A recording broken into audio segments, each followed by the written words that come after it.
I will never forget when the eye doctor sat across from me and said, "Chad, you have a storm brewing." I never dreamed in a million years that I would go blind, but that is exactly what happened when I traveled to Central America to train pastors.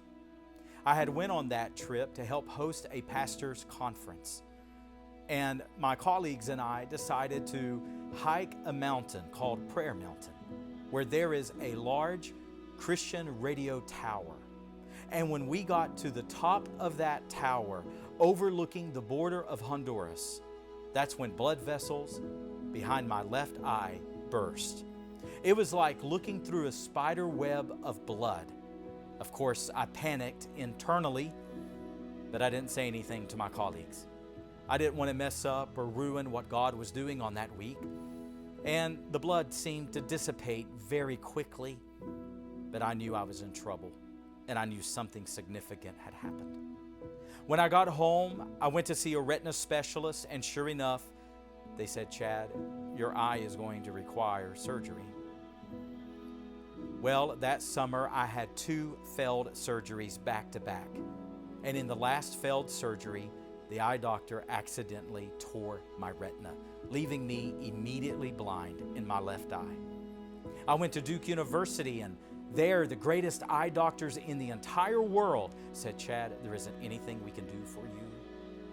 Well, 15 months later, when my 4th child was born, I found myself completely blind, both in my left and my right eyes. You can imagine the pressure it put on my young and growing family.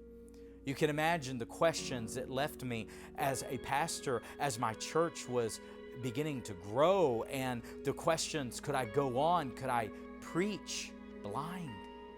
Could I lead? How would my life change? How would my family change? Paul said in 2 Corinthians 12:7 that he had been given a thorn in the flesh.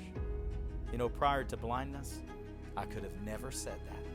I would have said something like, "I've been afflicted with," or "I've been given calamity by," or never would I have used the little simple word given, as though it is a gift. But that is exactly what I have found in blindness. I remember when Chad had his first failed surgery in the summer of 2017. We had our older girls, Piper and Emmy, and then we had Hudson, who was just a few months old. And so I was just this happy-go-lucky person, very supportive, very encouraging. During the day and at night, I was thinking, how am I going to do this? What is this life that I have been thrown into? And if it weren't for the Lord supporting me and giving me strength through that, I don't know how I would have made it. So that whole year and a half of him having failed surgery and progressively going blind in the other eye. So fast forward to the fall of 2018, Chad had completely went blind when we had our baby, John Mark. And I think I had just come to terms with it, that this was our life now. So I got to go to work with Chad, and I got to help encourage him and push him along the way. And I think that's when I developed a true understanding of what discipleship was. And it wasn't just going to church, it wasn't just being a pastor's wife, it wasn't just being a mom, it was about being a disciple and a discipler and doing life together. And that's when I got really passionate about people doing life together, side by side, one-on-one. And I'm thankful for those moments. I'm thankful for the growing and the understanding that Christ just planted within me through that season. And it sounds cliche, but I wouldn't trade it for the entire world. I may have blindness, but blindness doesn't have me. Today, I teach people how to overcome anything that life throws at them.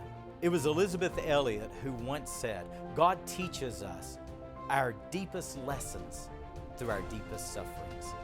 I tell the people all the time, there has been far more gain than there has been loss. Today, hundreds of thousands of people are watching, streaming, and listening to Awaken to Grace. God is enabling us to become a trusted spiritual voice in people's lives.